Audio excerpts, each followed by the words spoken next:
So I have the board flipped upside down. So this is the bottom of the keyboard. Here's the space button and stuff. My brother spilled some kind of liquid in the keyboard and it got the whole bottom wet. And whatever it was, you can see there, I scraped away at the trace. So you go straight down. We were right there.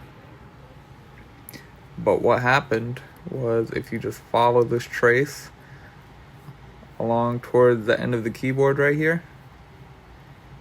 Where is it? Right here. You can see that we have shiny copper on the left hand side. A whole bunch of dirty nothingness here. I'll try to focus it. A whole bunch of nothing right there. And then the trace continues on this side. I bet you this copper part right here, whoop, my finger's in the way, is missing. And it broke the connection, or a very, very weak connection between those two traces, because this trace feeds all these buttons. It feeds power to all these buttons.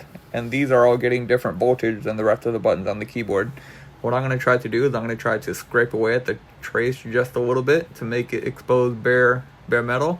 And I'm just going to try to put a jumper wire in between the two copper traces, just like a little strip of copper wire, and see if I can't solder it on. Hopefully that gets it working. That'd be pretty cool if it does.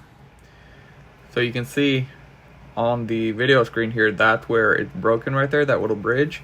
And I already confirmed it by running a continuity test. You can see once you hit the two probes together, it should zero out. And we're gonna try to do that on the board itself. So got one end of the copper, got the other, and it is reading 0. But if I hit this other side where I suspect it's broken, it is not zeroing out, which means the connection is not being made. What I'm going to try to do is I'm going to try to heat up the iron a little bit and sort of just drip solder and see if I can connect that little bridge with a piece of solder, and that should get this side working. So we're going to give it a shot. Worst case, it's already broken, and best case, we fix it. You see right there, I added a little bit of solder to each end, and I had to, so for some reason solder doesn't like bridge the gap like welding does. Like, it doesn't work the same way as welding. So I had to pre-tin the little copper pads, and then put a piece of teeny tiny one strand of wire that I got from cutting open, just like a red and black wire.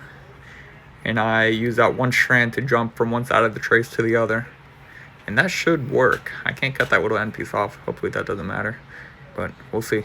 I'm going to clean it off and clean all that flux off and put it back together, at least get power to it and see if it works. Well, that was a neat little adventure. After I soldered it, it would not work. It's these keys right here, like escape, tab, squiggly line, caps lock, control. Those would not come on. That's what was broken. And it was because of that trace. Man, I lost it. Where even is it? Down there. But I got that all soldered up, and they still wouldn't come on.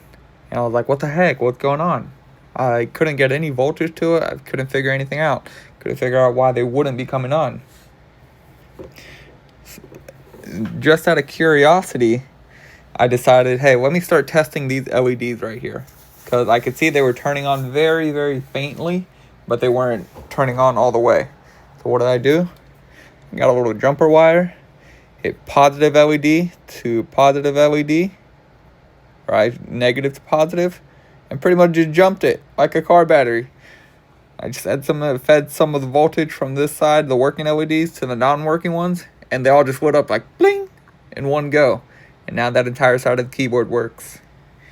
So this keyboard is good to go. My first attempt at trace repair was a success.